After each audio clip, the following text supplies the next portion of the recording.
ನನ್ನವಳಾಗಿರು ನೀನು ಎನ್ನುವುದೊಂದೇ. ಓಹೋ ನೀನಿರುವುದಾದರೆ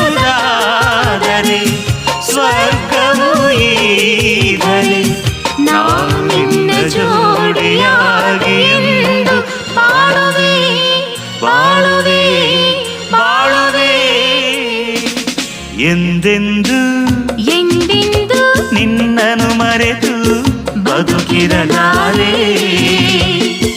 ಇನ್ನೆಂದು ಇನ್ನೆಂದು ನಿನ್ನನ್ನು ಅಗಲಿ ನಾನಿರಲಾರೆ. ಒಂದು ಕ್ಷಣ